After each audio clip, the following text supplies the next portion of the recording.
Everyone, good morning and welcome back to my channel. Welcome back to Rintumo creation. আশা করছি তোমরা সবাই খুব ভালো আছো, সুস্থ আছো।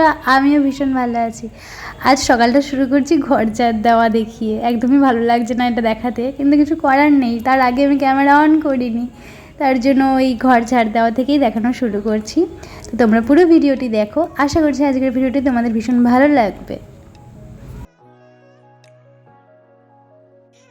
আজ সকালবেলা অনেকটাই তাড়াতাড়ি ঘুম থেকে উঠে গেছি।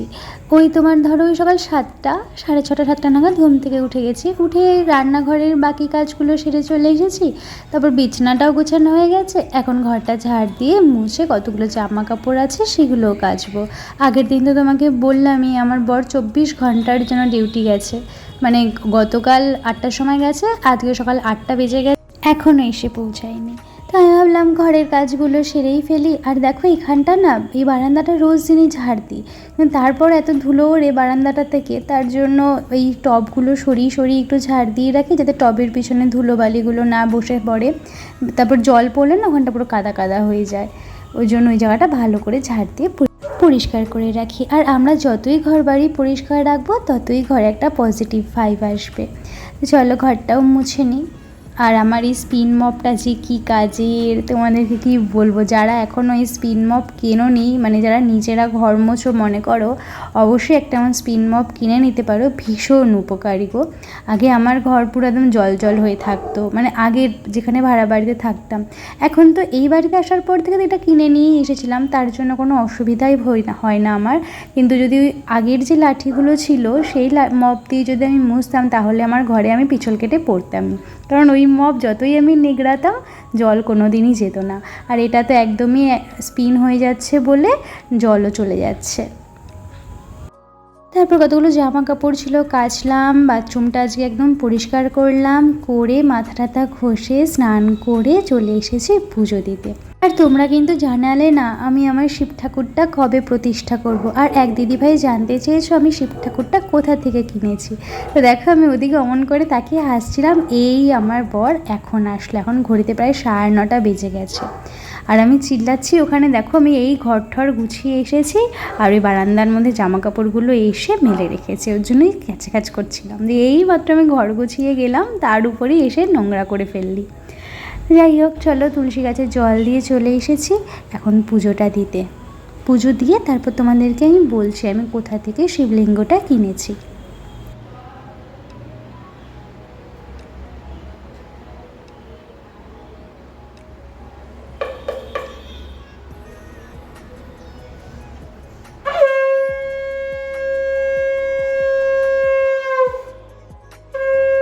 আর আমি শিবলিঙ্গটা কিনেছি ফেসবুক থেকেই। ফেসবুকের যার ID name Arpita brush collection, সেখান থেকে।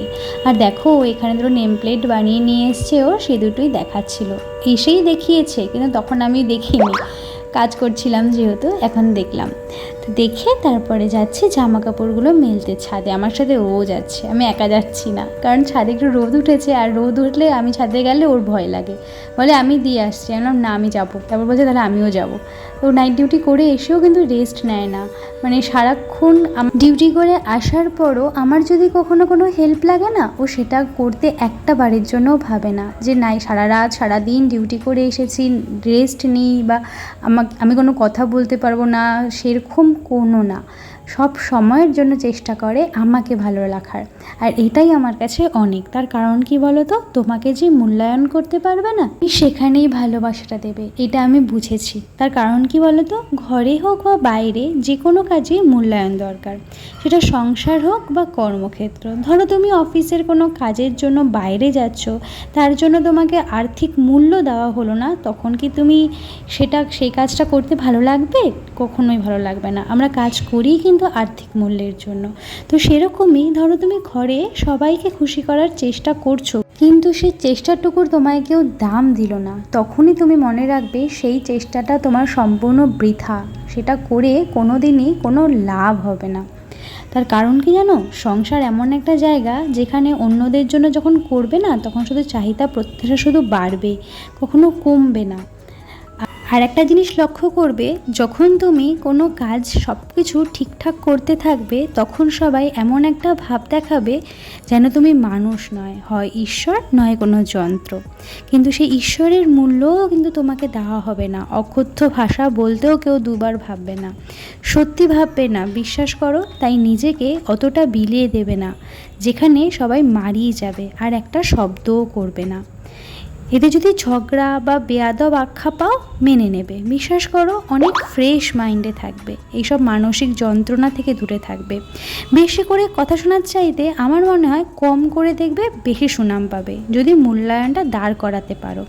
অনেক পরিবারে দেখবে কিছু মানুষ আছে যা ইচ্ছা শোনানো যায়, কারণ তারা ঠিক তাদের দায়িত্ব ঠিকঠাক পালন করে। কিন্তু আবার কিছু মানুষ আছে অন্যরা ভয় পায়, কারণ তারা যেন কিছু মুখে আটকায় না, রাগ করলে সব বলে দেয় মুখের উপর। ভুলেও কিছু বলে ফেললে সেই রেস থাকে অনেক দিন, কিন্তু এরা কম পরিশ্রমে বেশি সুনাম পায়। তাই বেশি পরিশ্রম করে সুনাম পাওয়ার থেকে আমার মনে হয় কম পরিশ্রম করে সুনাম পাওয়াটাই বেশি ভালো। দেখো, তোমাদের সাথে কথা বলতে বলতে কিন্তু আমার এদিকে ব্রেকফাস্টটাও রেডি হয়ে গেল, ডিম টোস্ট করে নিলাম। ও আরেকটা কথা বলি, আমি কিন্তু আগের কথাগুলো বলিনি যে ওরকম নিজের দাম চাওয়া মানে ঝামেলা করতে হবে বা মানে নিজেকে একটা আলাদা মানুষ মনে করো, যে ভুল হবে, দোষ থাকবে, আবার ভালোও হবে, সেটা বুঝবে হেসে সরে গিয়ে চুপ থেকে।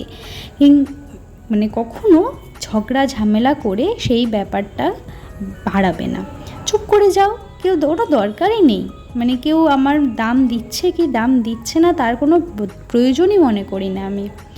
তার কারণ কেউ তোমার মূল্যায়নটা হাতে ধরিয়ে দিয়ে যাবে না, নিজেকেই করতে হবে সে জায়গা, সে মূল্যায়নের মনোভাব। তাই নিজেকে মাঝে মধ্যে স্বার্থপরও বানাতে হয়। তুমি যে স্বার্থপর না সেটা যেন অন্য লোকে বুঝে, সেটা করার জন্য নিজেকে কখনো কখনো স্বার্থপর হতে হয়। যাই হোক, অনেক জ্ঞান দিয়ে ফেললাম আজকে ভিডিওটিতে। কেউ আবার বলো না আমি নিন্দে করি, চর্চা করি। আমি যেটা আমার জীবনের সাথে ঘটে আমি ঠিক সেটাই তোমাদের সাথে শেয়ার করি। আমাদের ডেলি ব্লগের এইটাই তো কাজ, আমরা যা যা প্রতিনিয়ত উপস্থাপনা করি সেগুলি যাতে তোমাদের সামনে নিয়ে আসতে পারি। দেখো, আমি এখানে চলে এসেছি ফ্রিজ পরিষ্কার করতে। ঘরে শুধু দামি দামি আসবাবপত্র রাখবো আর সেগুলোকে পরিষ্কার পরিচ্ছন্ন রাখবো না, তা তো হয় না। আমার এই ছোট্ট সংসারে দামি জিনিস বলতে শুধু এই ফ্রিজ আর এসি, এই দুটো জিনিসই আছে। তো সে দুটোকেই যদি আর আলমারিটাও আছে আমার, তো এই তিনটে জিনিসই যদি আমি সবসময়ের জন্য পরিষ্কার পরিচ্ছন্ন করে না রাখি তাহলে কীভাবে হয় বলো? এত কষ্ট করে উপার্জন করে একটা একটা করে জিনিস কেনা। দেখো, এখানে আমি আমার ফ্রিজটা যতই নতুন হোক তারপরও হয়তো 1-2 মাস 3 মাস তো হয়েই গেছে ফ্রিজটা এনেছি, তো তার জন্য ভাবলাম যে ফ্রিজটা একটু ডিপ ক্লিন করি। রোজ দিনই ক্লিন করার চেষ্টা করি, কিন্তু ডিপ ক্লিন সেভাবে কখনোই হয় না। আজ একদম ট্রেগুলোকে বের করে বেসিনে নিয়ে গিয়ে ভালো করে মুছে টুছে নিয়ে আসলাম। আর সবার বাড়িতে ফ্রিজে দেখবে একটা কাটা লেবু পড়ে থাকবেই, আমার ফ্রিজেও সেটাই ছিল, তো সেটাই তোমাদেরকে দেখাচ্ছিলাম যে সেটাকে একদম কালো যতদিন না হয়ে ততদিন আমরা ফেলি না, কিন্তু এটা একদম ভুল। তবে লেবু রাখা খুব ভালো ফ্রিজে, আলাদাই স্মেল থাকে, ফ্রিজে কোনো বাজে দুর্গন্ধ হয় না। তো চলো, ফ্রিজের ভিতরটা তো পুরো ক্লিন হয়ে গেল, এবার উপরটাও ভালো করে কলিন দিয়ে মুছে নিচ্ছি। আর ফ্রিজের উপরও আমি একটা কাপড় রেখে দিলাম যাতে ফ্রিজের উপরটা না নোংরা হয়ে যায়। আর দেখো, এখানে একটা ছোট্ট স্নেক প্ল্যান্ট আমি রেখে দিলাম। ঘরে একটু সবুজের ছোঁয়া রাখলে ঘর এমনিই সুন্দর লাগে দেখতে। তারপর চলে এসেছি আমার আলমারিটা মুছতে। বললামই তো, ঘরে যে দুটো একটা ছোটো ছোটো আমার জিনিসপত্র আছে সেই জিনিসগুলোকে আমি সুন্দরভাবে গুছিয়ে রাখার সব সময়ের জন্য চেষ্টা করি। আমি যদি আমার আলমারিটা খুলেও দেখাই না, তোমরা দেখতে পাবে আমার আলমারি কিন্তু একদম পাটে পাটে গোছানো, কোথাও কোনো অগোছালো থাকে না। হয়তো 2-3 দিন পর একটু একটু অগোছালো হয় না, তারপর একদম গুছিয়ে রাখি। তারপর দেখো, এটা কতগুলো চিনেবাদাম আমার বরের এক কলিগ দিয়েছে, মানে প্রায় 1 কেজির উপর চিনেবাদাম হবে। এগুলো এমন ডাইরেক্ট খাওয়াও যাবে না, ভেজে খেতে হবে। তো এতগুলো চিনেবাদাম আমি কি করব? বাড়িতে যখন যাব তখন তো নিয়েই যাব, তো এখন এমনিই রেখে দিই। আর এমনি কড়াইতে ভাজলে হবে নাকি এগুলো বালিতে, মেলা ফেলাতে দেখি বালিতে ভাজে, তো তোমরা একটু আমায় কমেন্ট করে জানিও তো কী করতে হবে। তারপর দেখো, এখানে ডিম নিয়ে এসেছিলো কতগুলো, তো সেই ডিমগুলোকেই ফ্রিজে ভরে রাখলাম। আর ডিম না সব সময় কখনো আমরা বেশিরভাগই দেখি মানে ফ্রিজের যে দরজাটা হয় সেখানে রাখে, কিন্তু সেখানে রাখবে না, তাহলে ডিম নষ্ট হয়ে যায়। ফ্রিজের ভিতরে যদি ডিম রাখো তাহলে দেখবে সেই ডিম নষ্ট হবে না, অনেক দিন থাকবে। তারপর ফ্রিজে একটু টক দই ছিল, ভাবলাম টক দইটা দিয়ে কী করবো। আর আমার এখানে যেহেতু লস্যি বানানোর জন্য বড় জুসারের বক্সটা নেই, তার জন্য জুসার মানে লস্যিও বানাতে পারি না, তাই হলো একটু রায়তাই বানিয়ে ফেলি। শশাও ছিল ঘরে, একটা শশাটা বুড়ো হয়ে গেছিলো, কিন্তু তারপরে শশা, পেঁয়াজ আর একটু চাট মশলা দিয়ে রায়তা বানিয়ে রাখলাম। আর দেখো এখানে ঘরে কতগুলো পটল আছে, তো পটল দিয়ে ভাবলাম একটু দইও আছে, তো দই পটলই বানিয়ে নিই। পোস্ত নেই ঘরে, একটু পোস্ত থাকলে আরও বেশি ভালো হতো। তবে দই পটলটা কীভাবে করি সেটাও তোমাদেরকে সাথে একটু শেয়ার করি। দেখো আগে কড়াইয়ের মধ্যে সর্ষের তেল ভালো করে গরম করে নিলাম, তারপর পটলগুলো দিয়ে নুন আর হলুদ দিয়ে ভালো করে ঢাকা দিয়ে দিয়ে ভেজে নেবে। ঢাকা ছাড়া ভাজলে কিন্তু পটলগুলো লাল লাল হবে, কিন্তু ভিতরে ভাজা হবে না, কাঁচা কাঁচা থাকবে। তাই ঢাকা দিয়ে ভাজবে, ভিতর লালও হবে, ভিতরটাও পুরো ভাজা হয়ে যাবে। তারপর একটু পেঁয়াজ ভেজে নিলাম, তারপর যা যা বেসিক মশলা থাকে সেগুলো দিয়ে দিলাম। তারপর একটু টক দই ভালো করে ফেটিয়ে নিয়ে সেই দইটাকে এই মশলার মধ্যে দিয়ে পুরো একদম তেল ছাড়া অবধি ভালো করে কষিয়ে নিতে হবে ঢাকা দিয়ে দিয়ে। তারপর যখন তেল বেরিয়ে আসবে তারপর পটলটা দিয়ে একটু সামান্য মিষ্টি দিয়ে নামিয়ে নেবে। দারুণ হয়েছিল কিন্তু দই পটলটা খেতে, বিশ্বাস করো। আজ যেন এই রান্না করেছি, দই পটল, রায়তা, আর যখন খাবার খাবো তখন একটু ডিমের অমলেট ভেজে নেব। আর কিছু ঘরে নেইও, ডালও ফুরিয়ে গেছে, ডালও আনা হয় না, মানে মুদি সদাই করি না, প্রায় অনেক দিনই হয়ে গেছে। সেই যে একবার লাস্ট ফ্লিপকার্ট দিয়ে সব অর্ডার দিয়েছিলাম সেইগুলোই রয়েছিল, তাই এতদিন ধরে আর অর্ডার দিইনি। তো এখন আবার কি অর্ডার দেবো, তারপর এক এক করে সব আনবো। তারপর দুপুরবেলা এখানে আমি তো 3 বেলাই গোপাল ঠাকুরকে সেবা দিই।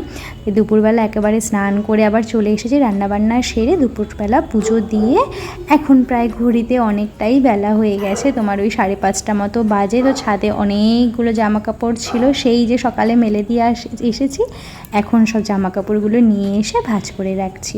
আর আমার গাছগুলো দেখতে পাচ্ছো জানলার উপরে কি সুন্দর সবুজ হয়ে আছে, আর বেশ ভালো লাগে জানলায় গাছগুলো রাখতে। তো আজকের মতো টাটা, দেখা হবে নেক্সট ব্লগে।